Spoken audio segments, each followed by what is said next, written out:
Okay, to get started, I'm going to make a seasoning rub for my chicken.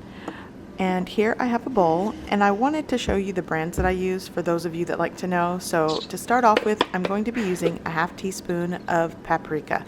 This is Spanish style paprika.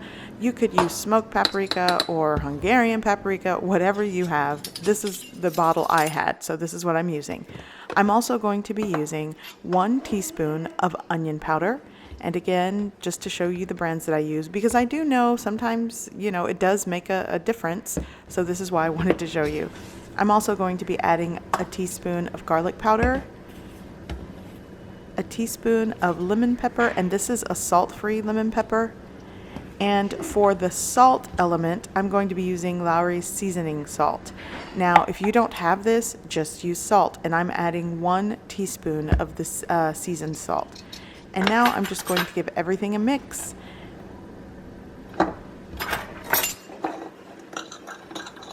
Okay, so everything is mixed.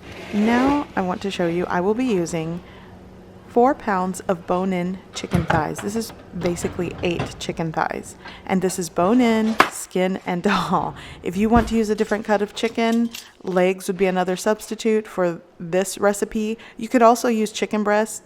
I would suggest with skin and bone-in, maybe to get a closer cook time to what I'm doing here, but it is up to you. So today I'm using chicken thighs, and all I'm going to do is just season them on the skin and underneath, and I'm going to let them set in the fridge and marinate for at least 30 minutes or until I need them.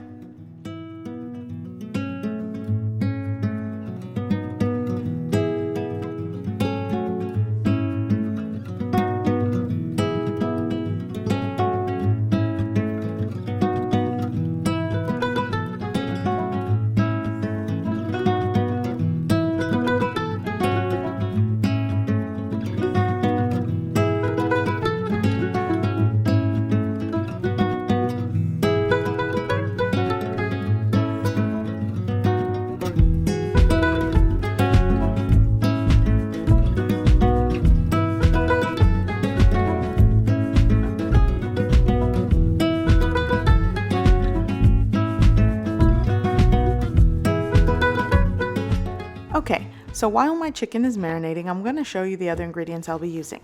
Here I have 1.5 pounds of these Smart Bite potatoes. Basically, they're just small, different colored potatoes.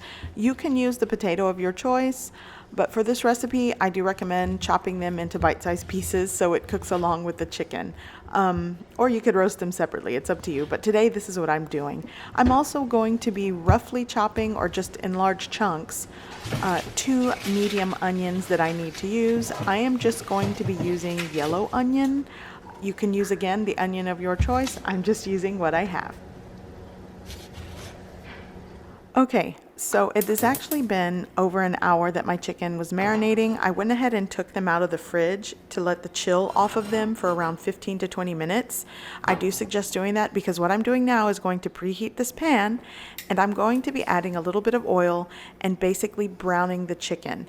And I failed to mention earlier, I'll go ahead and put it when I edit, that you need to pat dry your chicken before seasoning. This also helps in the browning process, so you get a nice golden brown color and crispy skin.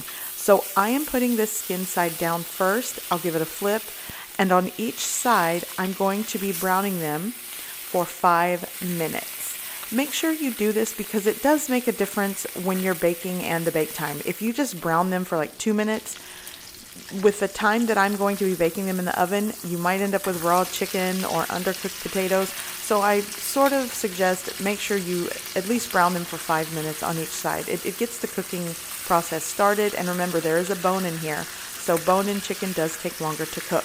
Now, if you're using boneless chicken thighs, you probably don't need to bake it or brown it for as long, but I do have a bone in here, so I want the chicken to cook through. So I just flipped it, and again, 5 minutes on the other side. So all in all, it's 10 minutes for this browning process. And I'm just going to do them in batches because this is the largest stainless steel pan that I have.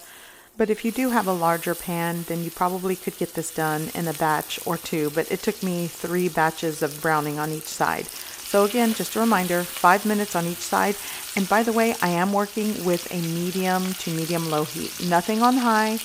I have learned my lesson. When you walk away or you have the pan too high, you could start to scorch the chicken before you have a chance to really brown it. So keep that in mind. I am working with a medium to medium low heat. Okay, so the last batch of chicken is done browning, and I'm going to show you what it looks like. And do not toss out the renderings from your chicken, by the way. I'm going to be using that in a minute. So here's my chicken. It's nice and browned, a beautiful golden brown color. So I'm going to start building this lemon chicken bake.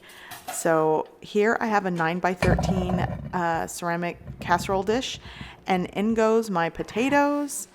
I have pre-rinsed them. They actually come pre-rinsed and ready to roast, but I just rinse them anyways. Okay, and now what I'm going to do is add around 3 tablespoons of that rendered chicken fat from the browning process. You could use olive oil, you could use melted butter, use what you have, but I like using this rendered chicken fat. It's great flavor and it just adds to the dish. Okay, so once I've added my 3 tablespoons, I'm also going to season these potatoes with that leftover chicken rub seasoning that I had from earlier, and then just give it a toss. By the way, the ingredients and measurements will be located in the description below this video, so be sure to look there if you're curious about the measurements and ingredients that I used in this video. I'll also put links to other videos that I think you might like. Okay, so now I have 1 large lemon that I have thinly sliced. I'm going to layer half of that sliced lemon on top of the potatoes. Now I want to add, I totally forgot to do this when I was filming this part, but at this point you do want to add 1 cup or 8 ounces of chicken broth. This will also add flavor to the potatoes and ensure that they get tender. Now I'm also going to be adding my large chunks of onion, and I should have done that before I laid that chicken down, but again, I was in a hurry. And now after laying the onion down, you want to go ahead and put your chicken on top of all of that, because what's going to happen is while it bakes, it's also going to render the chicken fat and delicious juices and drip down onto the potatoes and onion and all that good stuff. So now the rest of the thinly sliced lemon I'm going to layer on top. I will be baking this uncovered in a preheated oven at 400 degrees Fahrenheit for 45 minutes, or until the internal temp reaches 165 degrees Fahrenheit, or until the chicken is completely cooked and the potatoes are tender. Okay, so there's about 20 minutes left of bake time. So what I'm going to do is make a garlic lemon cream sauce. So if you do not like garlic, this might not be the cream sauce for you, because I use tons of it in here. So here's the pan that I browned the chicken. I just removed some of those renderings, and now I'm going to add around a tablespoon of butter and just kind of melt that into the pan while scraping off the fond. Okay, now I'm going to add 5 to 6 minced cloves of fresh garlic. Now I know what you're thinking. That is copious amounts of garlic. And yes, it is. This is why we love it. We love garlic. But if you want to scale back on the garlic, maybe use 1 or 2 cloves. That's fine, but we can handle the 5 cloves. So now what I'm going to do is basically cook and saute the garlic.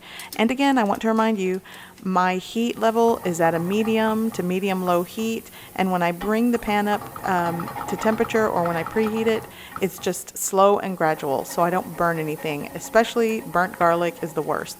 So now I'm going to be adding some dried seasonings, a half teaspoon of dried parsley and a 1/4 teaspoon of dried dill.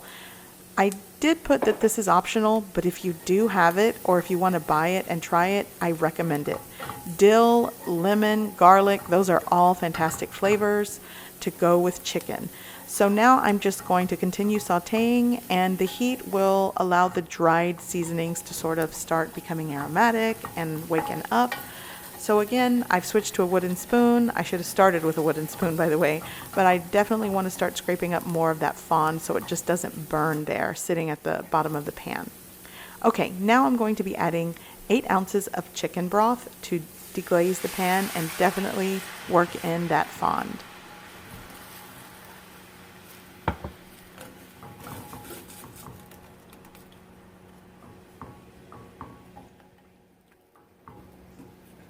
Okay, so here comes my favorite part. This is a 1/4 cup of lemon juice.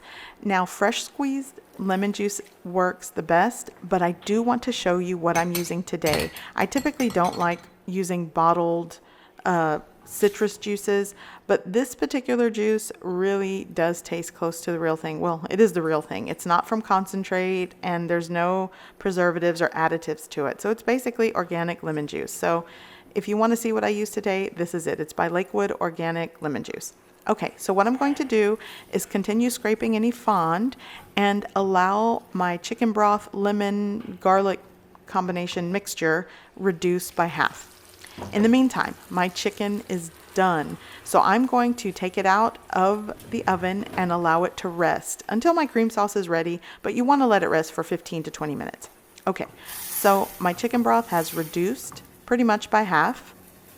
And I want to make sure I get everything off the sides of the pan and just sort of give it another mix.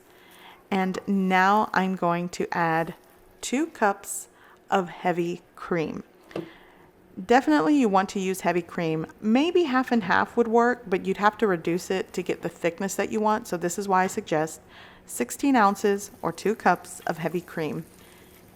And this cream sauce is so delicious. And at this point, I'm just going to work in that heavy cream into the chicken broth lemon juice mixture. And then I'm going to salt and pepper to taste. And pretty much allow it to simmer for around 5 to 10 minutes, and it's done.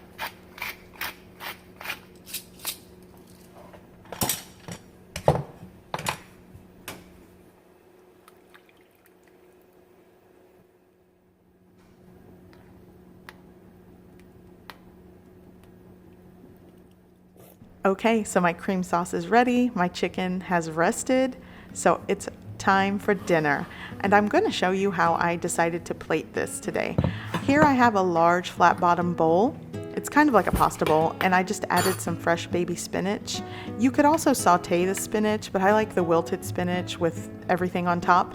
So here's some sliced lemon and chicken. I'm going to scoop up some of these tender baby potatoes and onion and finish it off with this delicious garlic lemon cream sauce.